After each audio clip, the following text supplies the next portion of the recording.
இந்த ஆர்.என். ரவி வர்றதுக்கு முன்னாடி எப்படி இருந்ததுன்னா, இந்த துணைவேந்தர் நியமனம் சுமூகமாக நடந்துச்சு.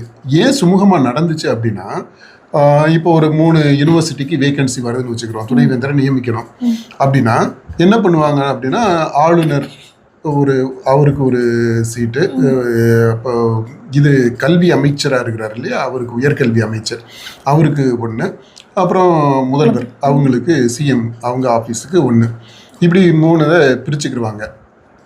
பிரிச்சுக்கிட்டு அவங்களுக்கு தேவையான தேவையானதை செய்யக்கூடியவங்களுக்கு அல்லது அவங்களுக்கு வேண்டியவங்களுக்கு அப்படி அந்த சீட்டுகளை கொடுத்துருவாங்க.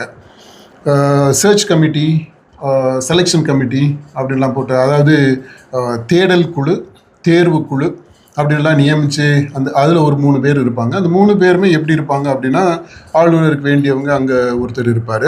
அவர் ஆளுநருக்கு யார் தேவையோ அவரை அந்த பேரை பரிந்துரை செஞ்சுருவாங்க. மற்றவங்க ஏன்னா ஒரு அண்டர்ஸ்டாண்டிங்கில் தான் அந்த கமிட்டியே இருக்கும். இப்போ அதனால் இப்போ அங்கே பிரச்சனை வராது. அது மாதிரி முதல்வர் கேண்டிடேட்டு யாரோ இருக்கிறாங்க அப்படின்னா அவருடைய ரெப்ரசன்டேட்டிவ் மாதிரியே அதில் ஒருத்தர் இருப்பார். அவர் அதை he will take care of it, he or she will take care of it. அது மாதிரி இந்த கல்வி அமைச்சராக இருக்கக்கூடியவருக்கு அந்த மாதிரி சுமூகமான பங்கீடு இருந்தது. பதவியை பிரித்து கொடுப்பதில் இவங்களுக்குள்ள ஒரு நல்ல சுமூகமான பிரிவினை, பாக பிரிவினை மாதிரி அப்படி பிரிவினை இருந்ததுனால பிரச்சனைகள்லாம் வந்தது கிடையாது. இதில் பணப்புழக்கம் இருக்குது, கட்சிக்கு பிரமாணிக்கமாக இருக்கிறவங்க, கட்சிக்காக உழைத்தவங்கன்னு இருக்குது, அல்லது மற்ற கன்சிடரேஷன்ஸ் எல்லாமே வருது. அதாவது திறமைசாலிகள், அகடமிக்கலி குவாலிஃபைடு, எக்ஸ்பீரியன்ஸ்டு, நல்ல ஒரு எக்ஸ்பர்டீஸ் இருக்குது.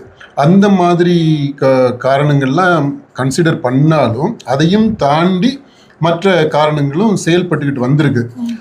அதில் ஏன் பிரச்சனையாக வரல அப்படின்னா, அவங்களுக்குள்ள ஒரு சுமூகமான அண்டர்ஸ்டாண்டிங் இருந்துச்சு, அந்த பிரிவினை ஸ்மூத்தாக இருந்துச்சு. ஓகே, அந்த பங்கீடுன்றது ரொம்ப